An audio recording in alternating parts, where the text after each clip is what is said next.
All right, Entree Architect community, it's 4 p.m. Eastern, which means it's time for the Entree Architect Context and Clarity live conversation for Thursday, May 5th. Happy Cinco de Mayo. As you get here, say hi, let us know that you're here, and let us know where you're joining the conversation from.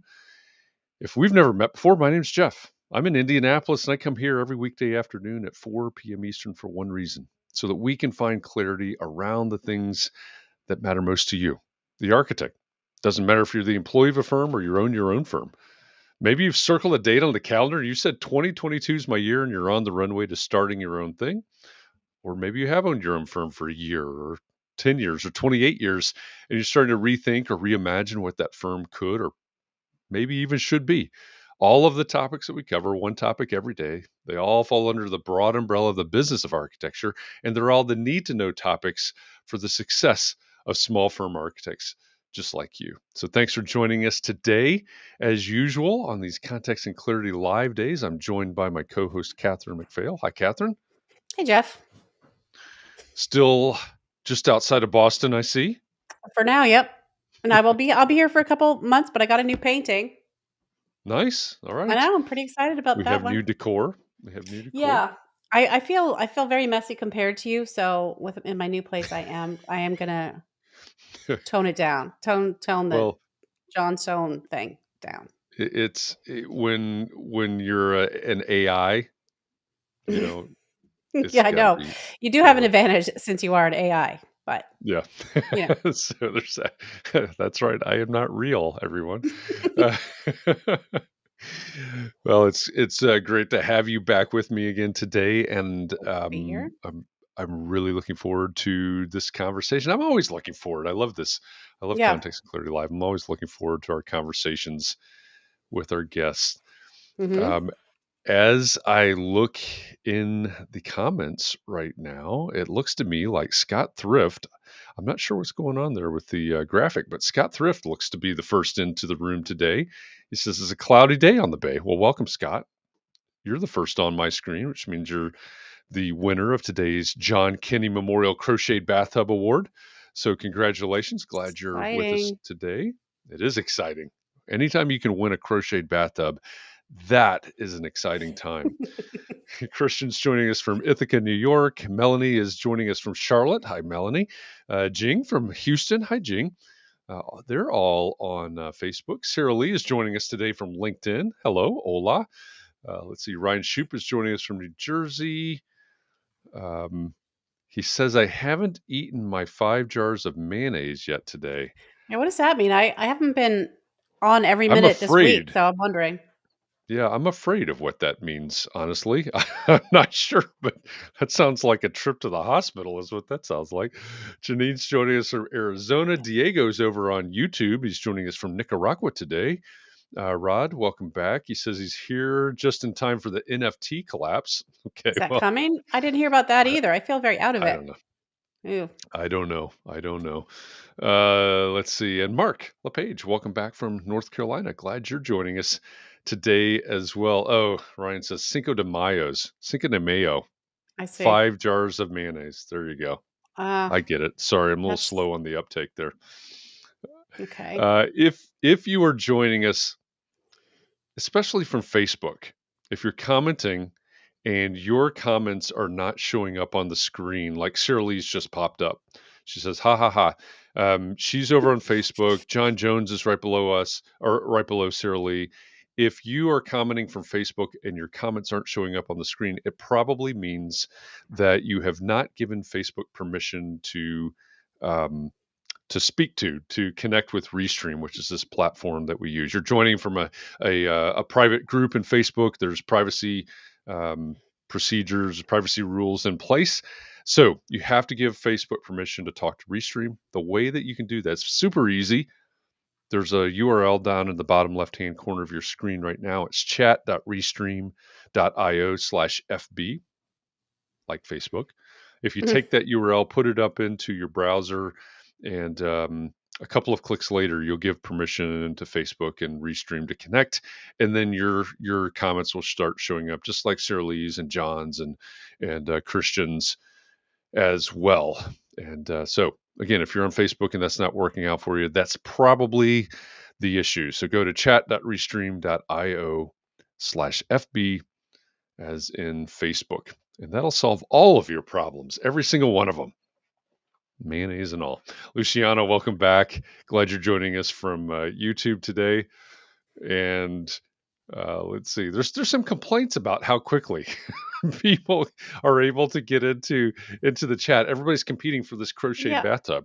I have a question because it seemed like when we Go ahead. came on, I need to know the answer to this. When we came on, there were already comments. There already were comments. Hmm. Can they see us while we're waiting for the countdown?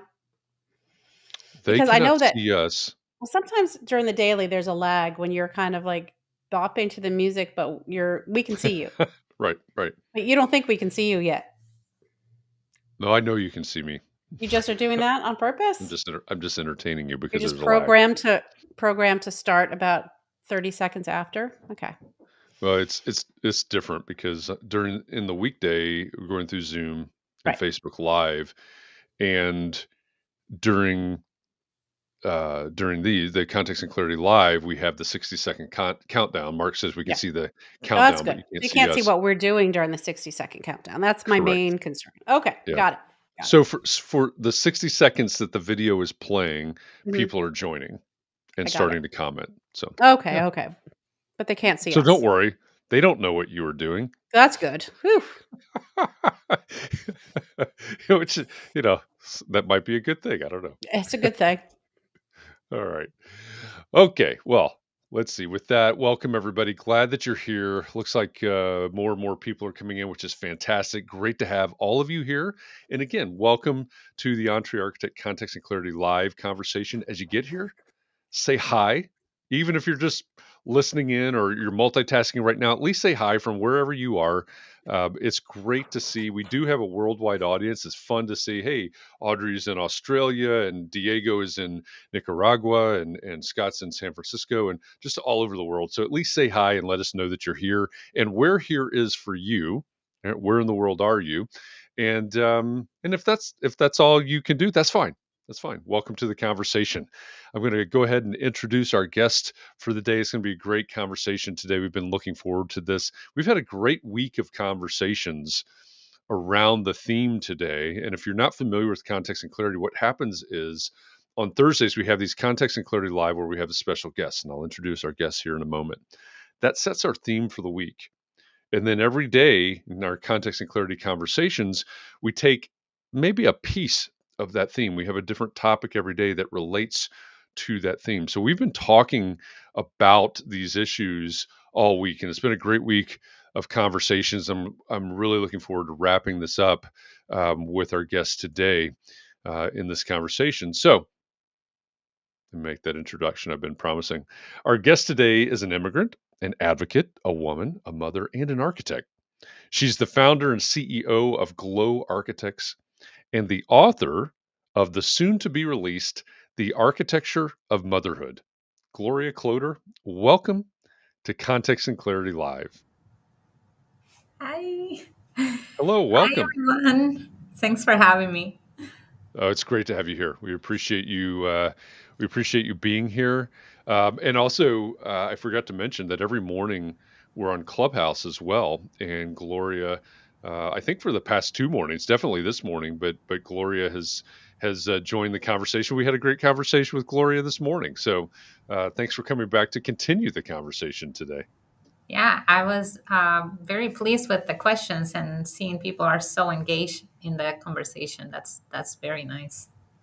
I think that's when we learned this new format that we have, and that's how Context and Clarity has evolved. We just learn what works and what the community wants, and what helps the community and things like that. And when we um, evolved into this format of all week being about this theme, I think that's really been fantastic because we can really, the name is Context and Clarity, and the purpose is to dig into these things. It gives us a week to dig into these topics, and then it all culminates with this conversation where we can hear, from you and your experience and from your expertise. And so I think probably the place to start the conversation today. I mentioned the soon to be released book, so you need to tell us about when it's coming out and all of that. But maybe the starting point is, why did you write The Architecture of Motherhood? Whew, that's a good question. Um, why did I write it? So, the book, let me take a step back on that. The book really has a lot of my story. It's the only way. It is very personal, and I share a lot of really private situations and very personal stuff I went through in my journey. And sometimes we can feel that our story is maybe not interesting or worth to tell. It's like when you think about, if you think about it that way of, why will anybody will want to read about what I went through, my story, like who I am, like who knows me. I'm not, I don't know, J-Lo or something like that, people like this famous person, right? But what I've learned is that when I was going through the process, as I mentioned this morning with, I believe it was Melanie, her name, right? um, Yes. those doubts about, I am very ambitious about my career, but I really want to become a mother. Like, is this the right time? And what will this mean to me in my career if I make that step? I got to talk to people, as I mentioned this morning, that were encouraging and people that were not. And if I wouldn't have talked with those who were encouraging, I don't know if I would have had the courage to actually start on it. And now that I've gone through my process and I've learned and discovered so many tools and things that can really help to find that balance between career and motherhood. I keep telling myself, like, oh my gosh, just the same as the process with immigrants and the whole process of getting your license here as an immigrant. It's like, I just wish I would have known a Gloria, 5 years ago, that will have give me this message of reassurance that this can be done, because I had so much fear, because I was people around me without any intentions of doing any harm actually increase that fear, if that makes sense. And I felt that it was kind of my duty to say, hey, if anybody else in the United States, around the world, feels this way, this is something you should read and know. And knowledge is power. You can do whatever you want with that knowledge, with this information, but at least it's in your hands, and then you can move forward from there. I think one thing that I learned after, because as I explained this morning, I wrote the book before I actually contacted the publisher and got in contact with them. But one of the things they clarified when they were taking a look at the draft was, it's not just about sharing a story. It's what are people going to get out of that story? Is there a learning process? Is there this golden nuggets that they can take on? Sometimes you can read an entire book, and most of the book might not necessarily apply to your situation, but if there's one single scene that you can take out of that book, then it was worth it. And I feel that's my hope with the book. That's the reason why I wrote it, because I feel that what I went through, if I would have known what I know now, I might have started my family way sooner. That's what I think.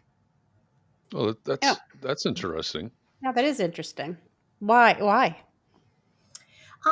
Because the fears that I had, it wasn't necessarily, it didn't really have, it was Was all in my head, Yeah.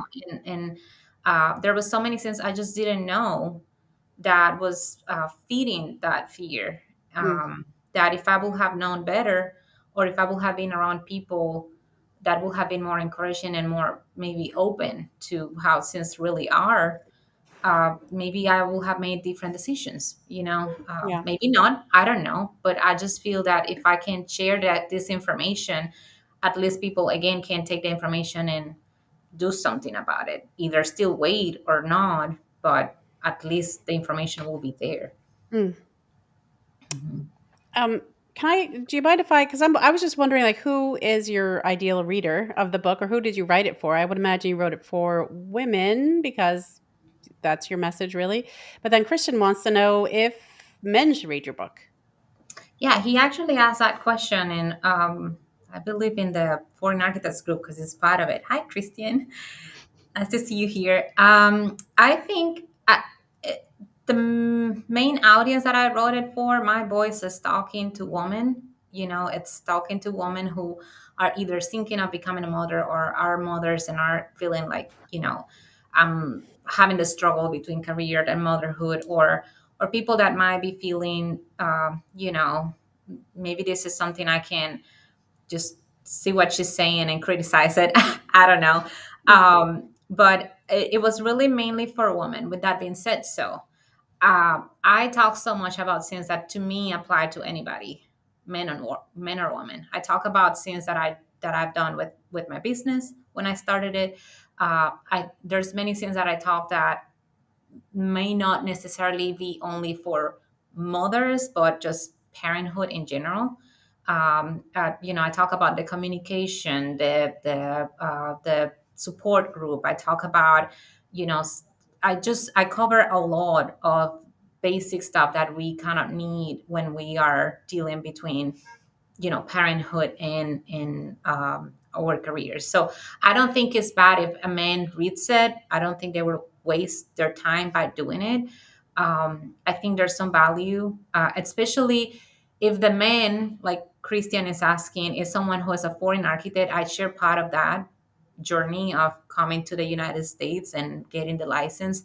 So there's some topics that I feel that if you're a man, you can still read it. Just know that my voice is talking to other women, and if you can pass that, then there's so many things you can take out of the book that are still valuable to anybody.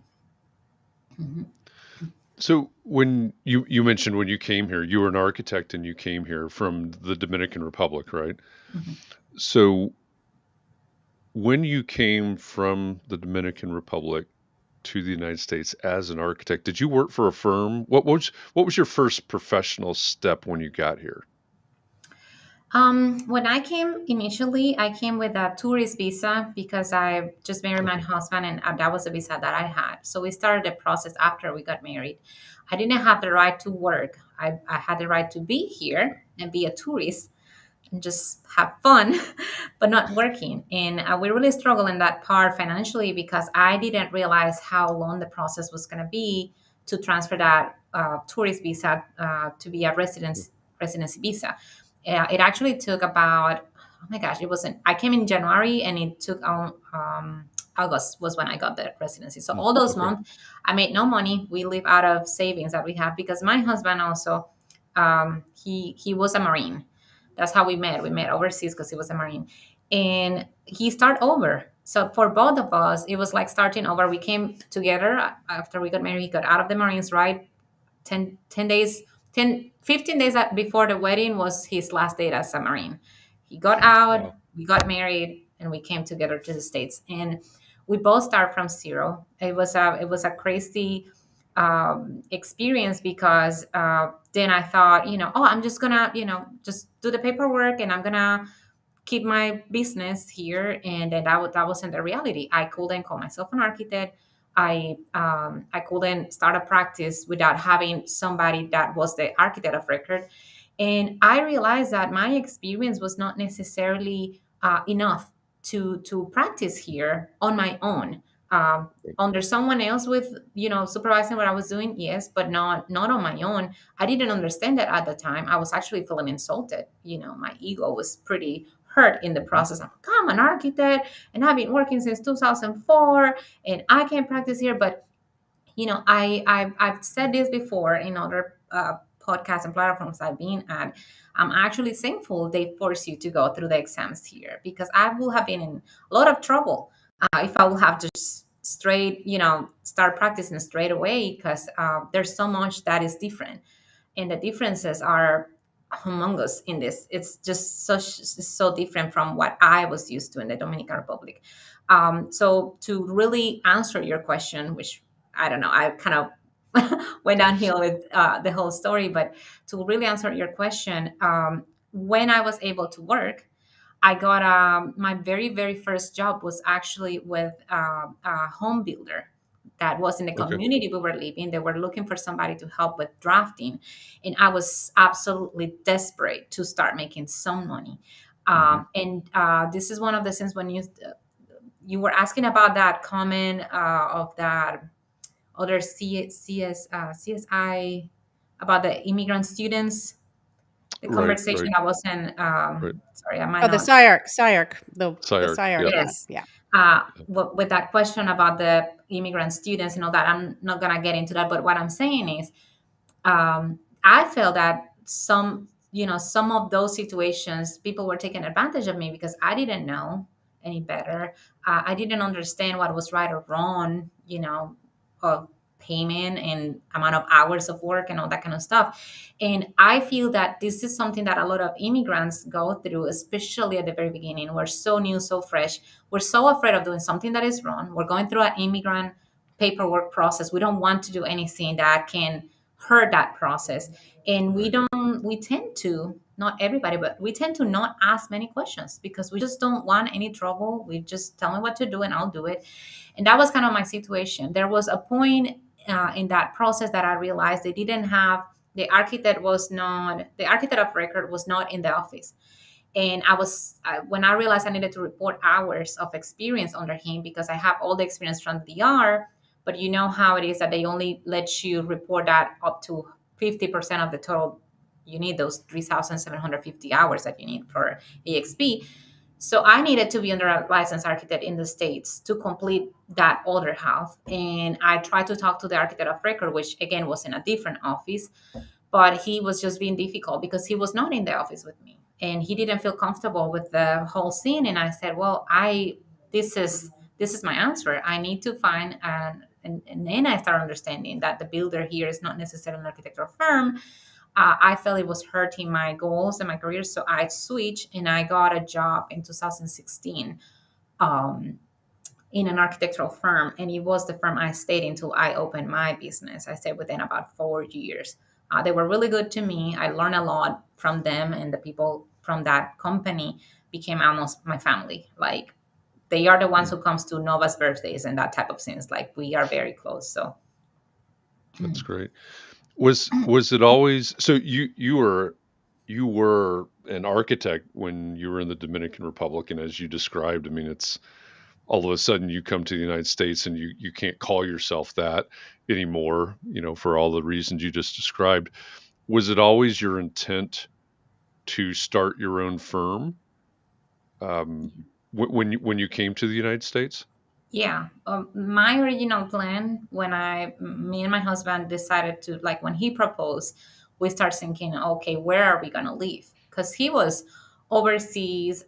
We met when he was serving in Haiti next to the Dominican Republic, but then he was stationed in Africa, and we start talking about we got to consider him moving to the Dominican Republic, but this was the problem. Still to the date, Lord, have mercy. Jeremy just does not speak Spanish. I've tried to teach that man. He will not learn Spanish. It's not gonna work. Our daughter will speak both languages. He's just not. No, I'm like, she's gonna talk behind your back in Spanish, and you will know what she's saying. But that was the main reason why we said we just need to move to the States, because he tried to take a couple of classes and it didn't work. And I already knew English. It wasn't perfect. It's still not perfect, but it was enough for us to move. So we made the decision of just moving here. With that being said, um, my plan at that moment was, well, I already have a business. I'm already a licensed architect. We're just gonna move, and while you figured out this new career, because in our head, it was gonna be easier for me because I already had a career, I already have a license, I already had a business. I'm just moving countries, but with his support and all that, I can be the one making the money while he's starting a new career on real estate. That was the plan. But that's not what happened. We were both struggling because it was almost new for both of us, really. So yes, I always wanted to start my business, but then I couldn't. I came 2015, and I opened my business Glow Architects in 2020 after Nova was born. Okay. Yeah, I Mhm. was wondering because one of the things that we've talked about this week, there's I think most of us understand the reality that a lot of people disappear from the profession, especially a lot of women disappear from the profession because of motherhood, because of Mhm. parenthood. And, back to Melanie's question from Clubhouse this morning, um, I wonder, I think about Rosa Sheng, who we had as a guest a year ago now, I guess, on Context and Clarity. The first time I met Rosa, she had just started the Missing 32%, which has now evolved into Equity by Design. And the 32% was the percentage of women that disappeared from the profession. And we see in our community, in the Entre Architect community, and beyond, certainly, a lot of people, women certainly, but also men, starting their own firms, doing their own things, so to speak, because of the parenthood factor, right? I'm a parent, I'm an architect. It's hard to be in a firm and do all of these things. Understanding that wasn't your goal, right? Your goal wasn't to go work for, say, and I don't want to. I'm not trying to pick on any big firm, but your goal wasn't to go work for Gensler and hey, that didn't work out because you were starting a family. But when when we have this dynamic in the profession where it's definitely very hard, it's not impossible, but with it being so hard to be an architect and a parent, be an architect and a mother, what do you think needs to happen in the profession in order to uh, make I don't even know the right way to say it, make the profession more hospitable to parents and families? I don't know if that's the right way to say it, but Mhm. what do you see for women, for people, somebody like Melanie that asked that question this morning? Mhm. What do you think needs to happen in the profession to I'm going to say fix this? Mhm. Mhm. I think for forever, our profession is very demanding. Hmm. And we talk about it this morning. It's not just if you're a parent or not. You can be, a single person with no kids, and your only focus could be just architecture, and it's still so hard. It's so Yeah, demanding. And if we let it, it can really consume all of our time, right? And hmm, especially if we're very passionate about some specific projects we might be working on. It might not be all the time, but there's certain things that sure. might drag us to be just, like so extremely devoted, which there's nothing wrong with it. But I think taking that on the side, one of the things that I realized is what has, in my opinion, personal opinion, what has affected the most in this process to women, mothers in the profession. A lot of women that I know have, and again, that was the type of conversation that really got me full of fear, was because they had to step out of the career for years until her children were into a certain age, enough Hmm. for them to then come back in full. Some of them step out of the career entirely. Some of them step out of the career partially.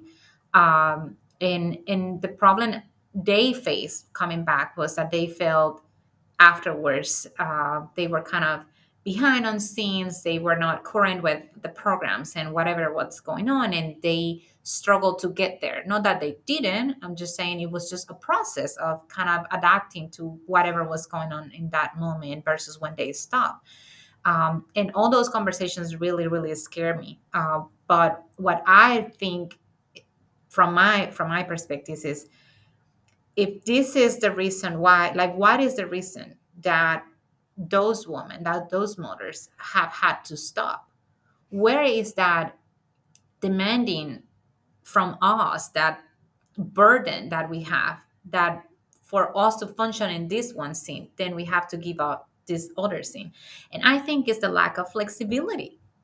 And I completely hate it this whole process with COVID, whole pandemic, and everything that happened, we can talk 10 hours about all my hate on how things were the last 2 years. Especially because I delivered this baby in the middle of it, and it was a pretty traumatic experience for me.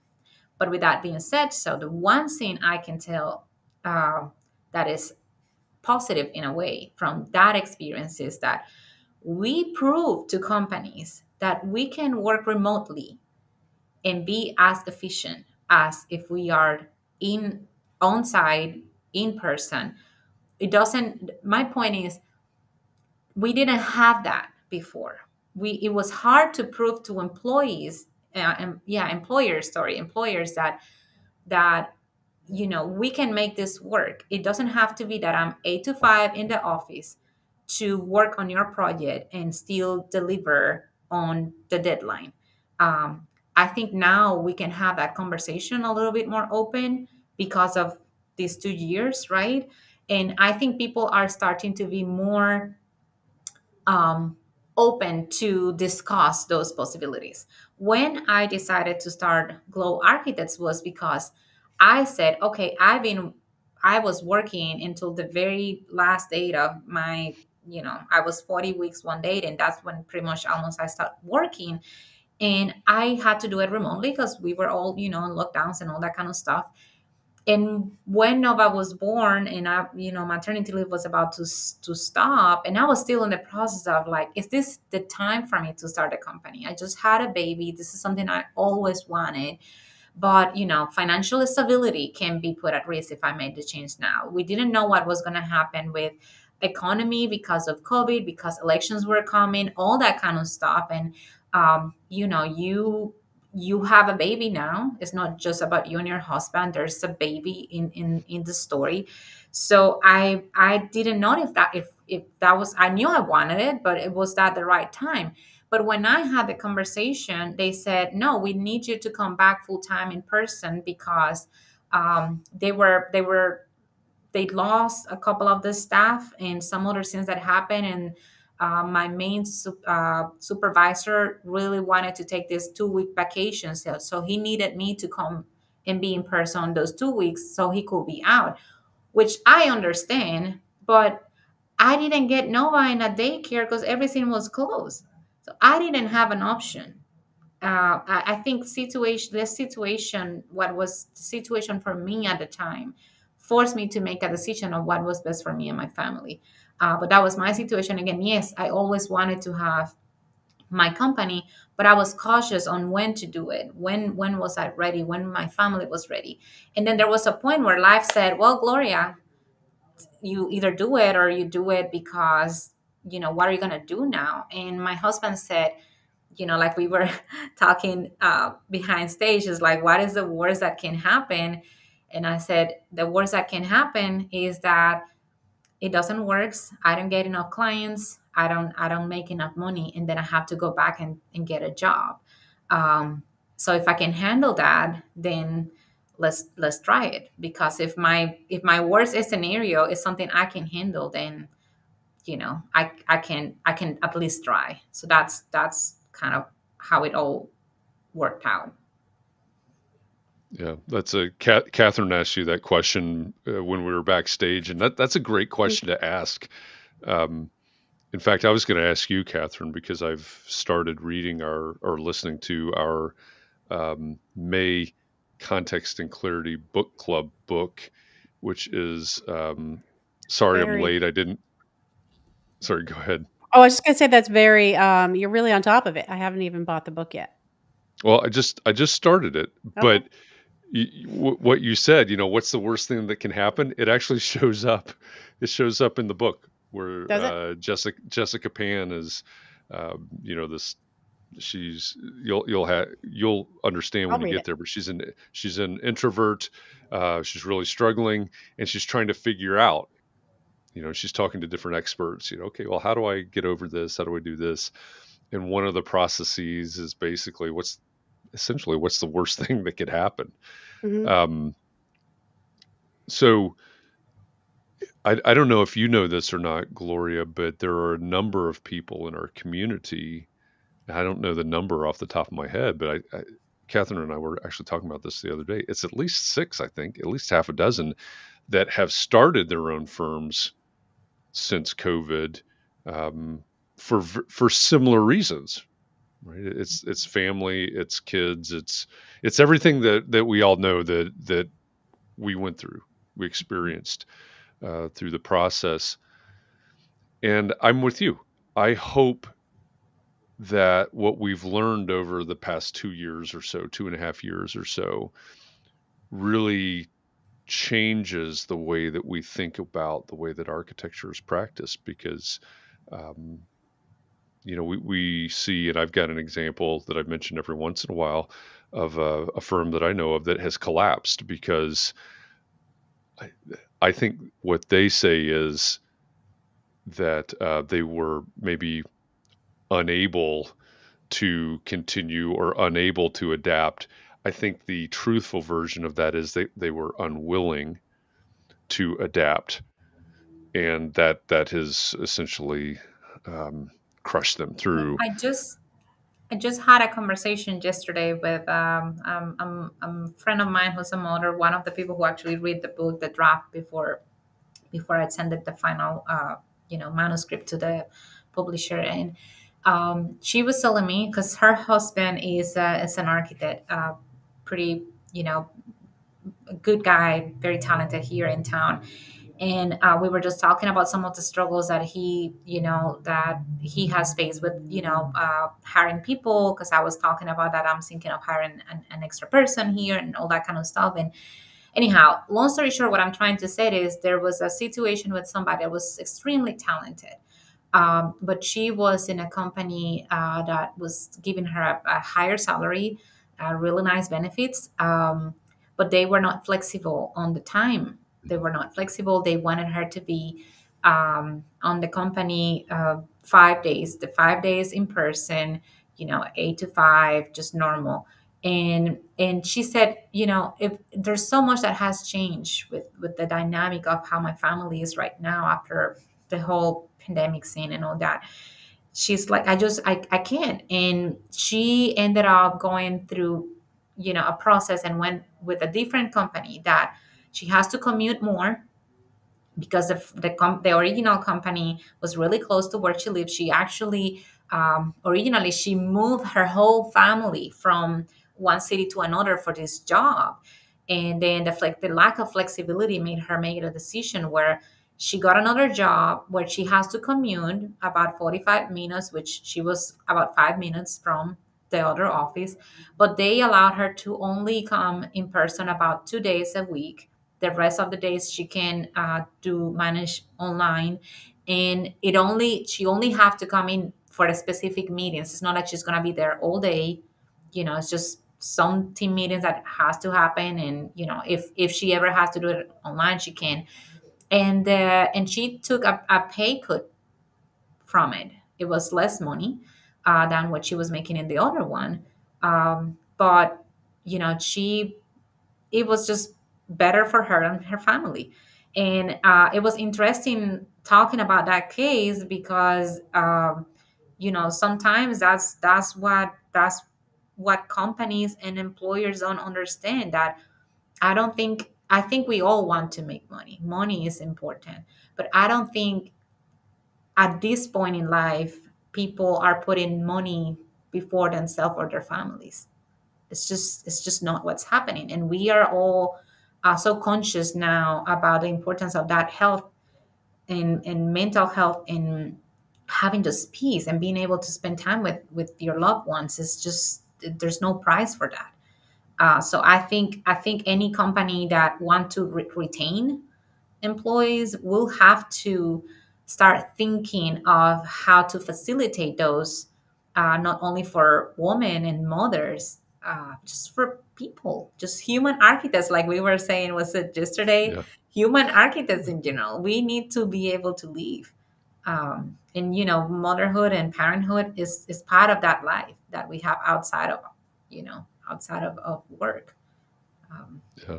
Yeah, you mentioned human architect. That came up in our context and clarity conversation yesterday, as you said. And I think, one of the things I've been uncomfortable with all week, because I try to be very conscious of what we say, how we say things, and the idea of woman architect, right? As that's not the right way to say, because that becomes an other, and eventually, foreign architect and foreign student and woman architect and so on, and then it might have been Ryan that said human architect, Mm-hmm. and I think that's exactly the point, right? It's we have all these different yes, you are a woman and an architect and a mother and an architect and an immigrant and all of these things.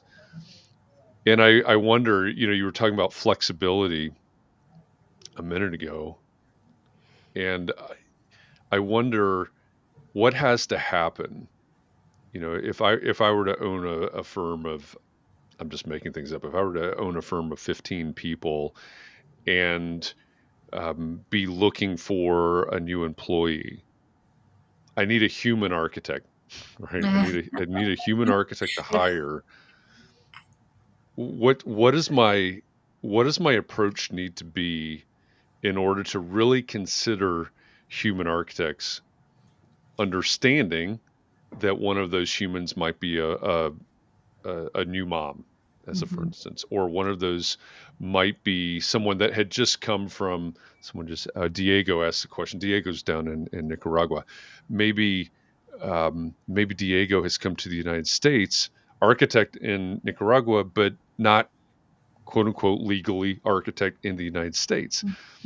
As an employer, what do I need to keep in mind? What do I need to be thinking when I'm dealing with and thinking about and interviewing and all these things that go into it? What do I need to think about when I'm trying to relate to human architects? Mm-hmm. I don't even know if that's a real question, but does that make sense? Yeah, I will go over that part, but I want to start with the part because I know you mentioned it yesterday too about how you feel and trying to be very conscious and mindful when you're saying a woman architect or foreign architect or immigrant architect and all that. I think this opinion might not match everybody's opinion. It's my opinion on the matter, and it's how I feel about it. I don't see it as a bad thing. I am very proud of say that I am a woman architect, and my hope is that at some point we don't have to specify it. The reason why we created, I am the founder and current chair of the Women Architecture in Tampa Bay. Is because we keep saying we want to be able to disappear. We want to be able to not having to need to talk about us and what we're doing in making sure people understand that. As there was somebody in the chat either yesterday or the day before that was saying, I went to the site. I can't remember who it was, but she said the person was assuming that the guy was the architect, but she was the interior designer. Where there's It's nothing Janine. wrong Yeah. with it. I love interior design. It's one of my passions. My master's is actually divided between architecture and interior. So I love interior design, but I see what she felt. It was the assumption that the one that is the architect is the man, the one that is something else, whatever that is the woman. And that is the reason why we keep on this woman architect, is to make it normal that the Okay. world knows and see us as equal in intelligence and capabilities and as architects. So we want to get to the point, and I don't think we are so far. I think we're making really huge improvements, and hopefully in a couple of years from now, we will look back and say, oh my gosh, there has been so much progress in this matter, where we don't have to say I am a woman architect, and I will just say I'm an architect, and people will say, oh, that's great, and not think of like, oh, I thought that was a profession for men. It will change. We're working on it. So I don't take it as a bad thing. Again, I'm very proud of it. I'm very proud when I said I'm foreign architect too. I just feel proud of who I am, and that's who I am. I don't see anything wrong with anybody pointed it out. With the other part of the question of what to keep in mind, I think what anybody who is hiring anybody just needs to focus on understanding the experience and the talents, the skills that that person has. I think one of the things that I've learned from being an employee and now, a business owner, is that There's so many things that you can teach somebody. You can train them to learn the ways you like things to be done. But there's a lot of things on personality wise that can be taught, that it's very of how you um, get along with the person, that that kind of mindset of we just connect. And I think in that interviewing process, there's big part of that to me has a huge play on what to think about. Is this the right person for the culture of your company, and is your company culture right for that person? Because it's a two-way avenue. So I think Right. focusing more on that, on the talents, the skills, and the personality, and how that fits your company and how your company fits that person, so everybody's happy, because you want to hire somebody that's going to stick around for a long time as much as possible, right? You don't want to be every time having to retrain somebody and bring in more people because that really great talent left, as that example I was saying, because she wanted more flexibility. That's what we as business owners don't want. We don't want to lose good talent because we are not thinking about what's good for them, just what's good for us, if that makes sense. I don't know if that answers your question. Hopefully that. Well, yeah, I think it does. I think it definitely does. We're hiring for the person, and um, we had a panel discussion several weeks ago, and we talked about that as well. It's right, hiring. It's kind of back to the idea of humans. We're hiring human beings, right? We're relating to humans on a human level. Um, And maybe I did skip part of your the specifics of the question, because you wanted to know, if you're hiring a woman who might be a mother too, what are the things that you should keep in mind? I think that the main word here is flexibility. Is mhm, how can you make things work for your company and the needs that you have. If you display pretty clearly what are the needs that you have versus what this person can offer, and just find a way to make it work for the two of you. That's what I think. And mhm. so I think flexibility is the golden word here. Is how can we work. It's do untraditional things moving forward. Like I think that's kind of the best way I can describe it. I think things have changed, the industry is changing, so we have to adapt to that and make the best out of it.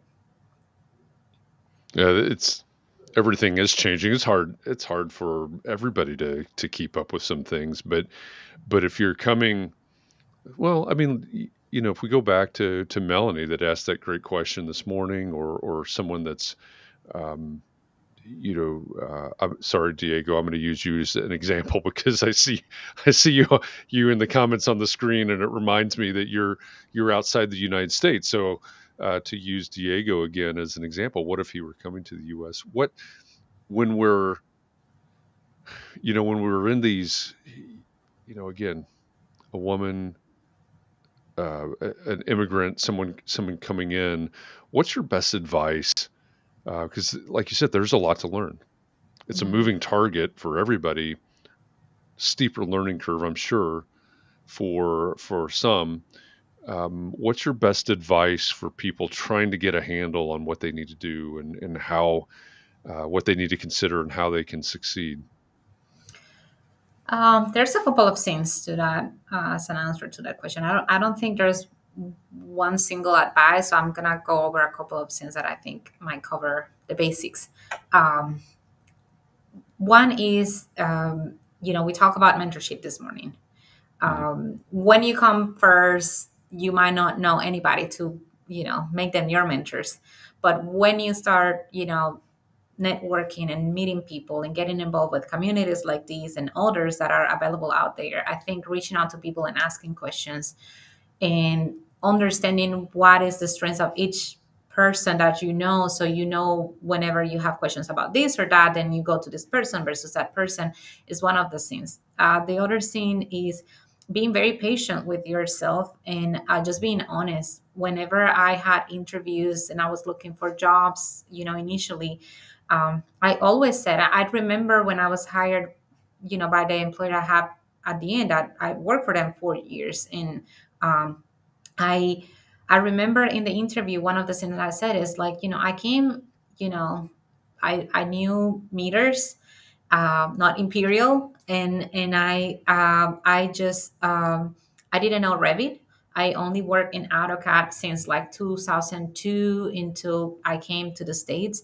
So I didn't know Revit really. I just kind of knew a little bit of it, and that was their main program. And I said, I'm a hard worker and I want this job, and I really believe in your culture and the type of projects you're doing is the type of projects I want to be working on. And I have a lot to learn. I don't understand codes. I don't understand about this. I don't understand about that, but I want to learn. And Revit wise, I'm a fast learner. Give me 2 weeks, I'll get it done. And if in 2 weeks I'm still messing things up, then we can have another conversation. They gave me the chance. I actually learned it in about a week because I was going home and just staying really late, just learning the program and doing things on my own to learn it. But you kind of have to put the effort. But I think being honest, so they have clear expectations of where you are and what you're willing to do to make this work, because you are in a process of transition. You're learning, you're constantly I think now I get to think in English more often than before, but initially that was not the case. I was speaking with you, I will be speaking with you while in my head I was constantly translating, because I was Mhm. thinking in Spanish and then translate, and then the words coming out of my mouth were in English, but that didn't mean that I was thinking initially in English. And that's a hard process. It's studying for the exams was the same thing. I remember I was in a meeting one time when someone was giving us some CU or something, and there was about two other people that were English was their second language like me, and everybody else were English speakers, and they gave us a little pamphlet or something, and all the English speakers, first English as first language, sorry, flip the first page at the same time. And I remember I look around and the other two people look at me and I said, "Where are you in the page?" And one person that was next to me said, "I'm about halfway." And I said, "I'm about halfway too." And that really gave me a sense of even reading for us. We go way slower, which is one of the biggest struggles I had with the exams, with the AREs taking it, because it's time, you have the time, but you're reading in a pace that is not the pace of someone that English is their first language. And nobody understands that. So I think being patient with yourself and understanding that you're going through a process and you're going to get there. If it's someone like me, I'm from the Dominican Republic, this little island girl who was born and raised with a very, very limited, with very limited resources family. I'm here talking to you in this amazing podcast. Anybody can do it. This is my life as a testimony that anybody can do anything, because you just need to put effort towards it. I think the last advice I will give is, you know, um, make clear expectations of what you want for yourself and your own definition of success. My definition of success might not look like yours. And I think a lot of people don't understand that. It's like, what is success to you? Is it success that you will start a company and it will be a small studio where you have 5 employees, or you will be a solo person and you have enough projects that you can handle yourself, make enough money to pay your bills? Or is it that you want to do the next Gensler company on, whatever, and make a really big company that you have hundreds of employees under you? And that's your dream and that's your definition of success. Is your definition of success that you're going to be solely dedicated to this career and you're going to be the next Zaha Hadid or whatever it is, really famous architect? I don't know. Or one of the things I always said, is it success to you having one children or having six, and you want to have a really big family, and that's what really fulfills you. So I think um, defining that success to you is what really matters. I think that will give you perspective, and you can focus on that is your goal, not anybody else's goal. It's your goal, and that's what you want. So go for it. Yeah, that's good life advice. Christian wants to know if you dream in English. I assume Christian does dream in English, but do you? I never thought about what language Christian dreams in, No, actually. I actually dream in Spanish now that I think about it. I do dream in Spanish. Yeah. That's a good question, Christian. I don't think I ever thought about it, but I dream in But Spanish. if you dream about your husband, do you dream that he's speaking Spanish to you, No, or is he speaking English? See, that's right? a Because good I point. imagine, If yeah. he's in the picture, then the whole dream is in English. Yes. That's Yes. funny. We're going to have him on the podcast and talk about this whole learning Spanish Yes. Yes. struggle. Yeah. Let's Yeah. put him on the Uh, spot. Yeah, exactly. Christian, we need you to answer the question. Are you dreaming in English or Spanish? He says he still counts and spells much faster in Spanish. So, Yeah, I think it's just so it's such a challenge for everybody, for sure, that mhm. translation scene. But I think the more one of the things that has helped me the most, to me, in a way, and my English is definitely not perfect. You can still feel my accent is pretty strong, and sometimes I mispronounce things and all that. Whenever I've given keynotes, presentations, I'm always so nervous because sometimes I'm like trying to go so fast and I messed up my words and whatever. But I think being around people that only speak in English initially, when I came to the States, because we live in with Jeremy's family for a couple of months, and then we had our own place, and then we bought the house where we live now. But initially, everybody around me were only English speakers, so I was, and then this is the best part. Even in the DR, whenever I would watch a movie that was in English, it had subtitles. Well, guess what? That's not available in the TV here. So if you have subtitles are in English, that was what I had in at home.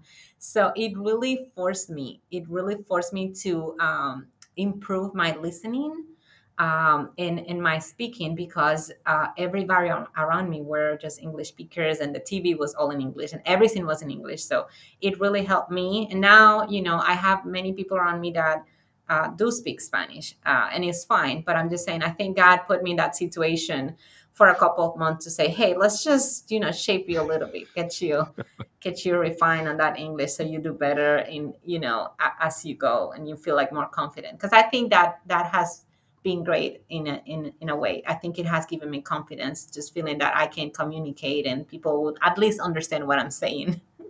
Yeah.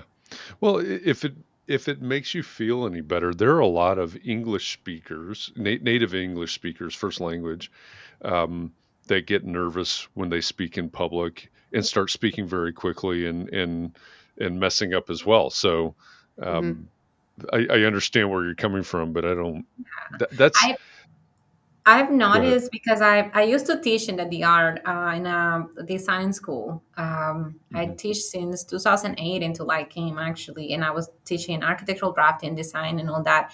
And I feel that I was so good at it. Like, I just, being in front of a crowd and just talking and teaching and all that. And I don't think I was necessarily nervous, because most of the time I was prepared for the topic, and I knew what I was going to Sure. talk about. I was prepared. But I felt, every time I presented in the States in English, some of those keynote presentations, I felt a physical reaction. Like, my hands will shake, and I feel like this heat just going up, and it's like it only goes away after I have like 5 minutes talking. Like, I'm just like, oh, I Oh, just sure. get Yeah. into it, and then just Yeah. keep going. But I am definitely always super nervous at the beginning now, because I'm just, you tend to be just hard on yourself. I think we are usually Yeah. our biggest critics. So Very yeah. true. Very true.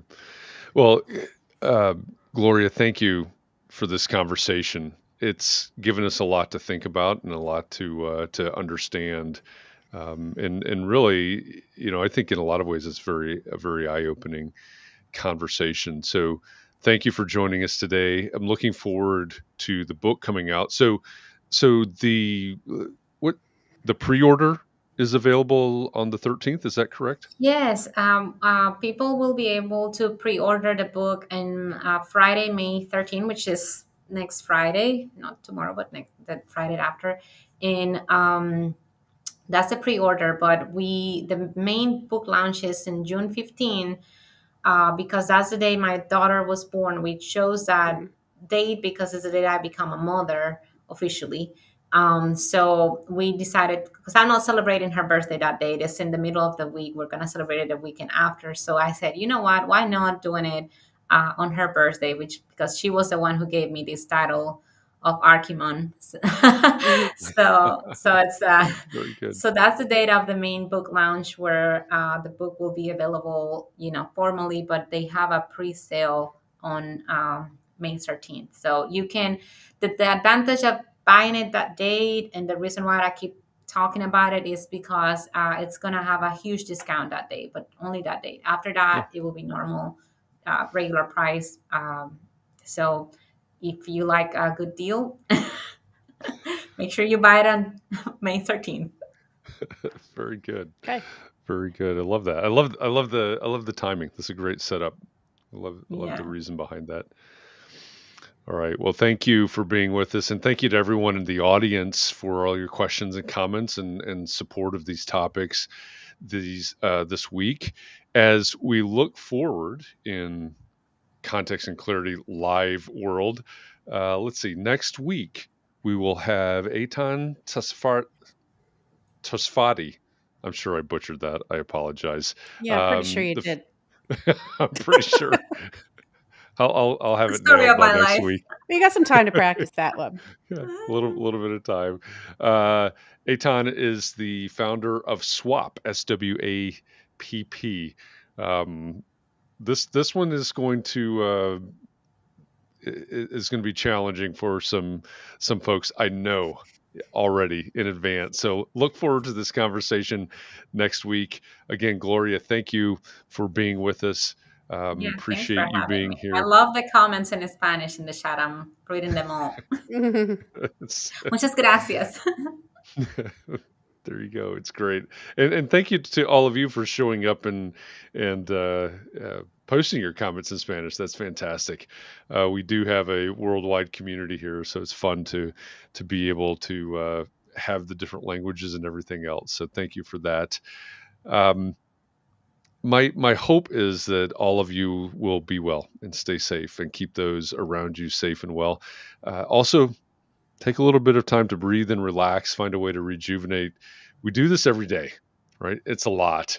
You need to take care of yourself and your energy and just prepare yourself. So thank you for all of this. Take care of yourself. I appreciate all of you, and I hope that we'll see you somewhere sometime soon. Thanks, everybody. Bye. Thanks so much.